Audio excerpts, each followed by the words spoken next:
Hi. The classic Laurie look. My name is Laurie Edmundson, and I have borderline personality disorder and a whole host of other mental health issues. I definitely had a childhood that was rocked by a lot of trauma for everyone around me. I was at the center of a lot of that trauma as a perpetrator of domestic violence. My anger was uncontrolled. We didn't know why I was so angry. We didn't know why I was so anxious.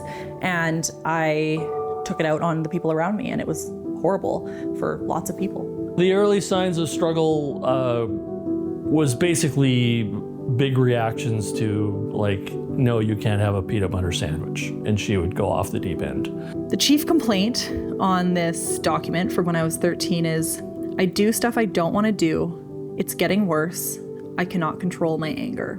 The provocations to her anger are very minor.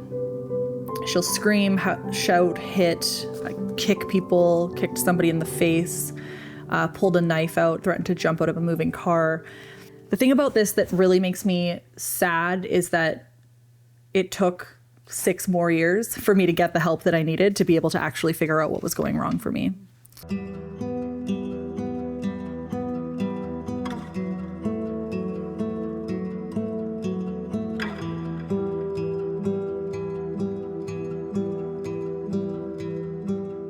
I had been kicked out of my house. I was sitting on a floor in a room with no door on a moldy futon, and I was simultaneously Googling what are the best ways to kill yourself without harming other people.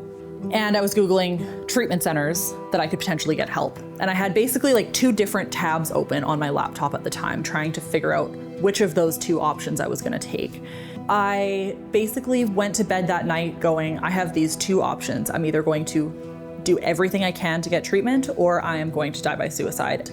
I woke up the next morning and I got a phone call from the local health authority saying that somebody had last minute backed out of treatment and I had a free spot in a dialectic behavior therapy group. Okay, I guess the options presented themselves. And I went to group and I put all of my energy into learning new skills, learning how to better interact with others around me, and trying to really understand how I could function in a world that didn't necessarily appreciate the strong emotions that I have. When I was first diagnosed, one of the first things I did, obviously, is Google the disorder. I was desperate to find somebody that was a story of hope. And at the time, there was none. Okay, well then I'm gonna be that story. I wanted to be that role model that I needed when I was a kid.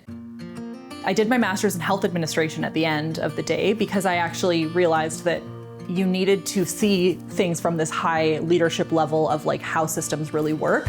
I ended up with a job with BC Mental Health and Substance Use Services where not only does it ask for lived experience, it also values my lived experience in everything that I do. I'm fully comfortable, despite being at a leadership level, to be able to talk about my lived experience and know that it is of value and I can bring other people's voices into the work. Hi everyone, welcome to the Super Feeler podcast. I started podcasting in December of 2020.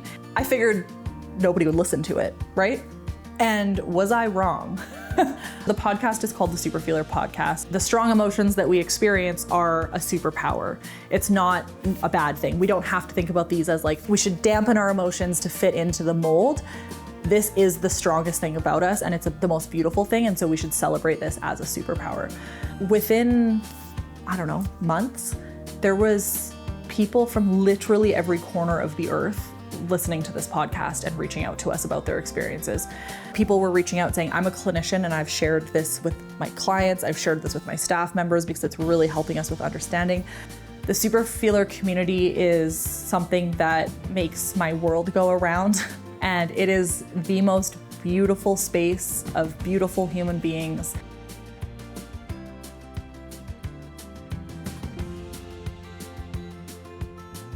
I want the narrative to change to show that there is a beauty to this intensity of emotion. This is not easy. I lose thousands of dollars a year doing podcasting and peer support. This is not a lucrative model. She's learned how to use the system to help her and learn how to use the system to help others. And then others come to her for help. I can't be a prouder father than that. So I'm not a very spiritual person, I'm not a religious person, but everything I find just works out in some way or another, and I just feel like I'm living my dream.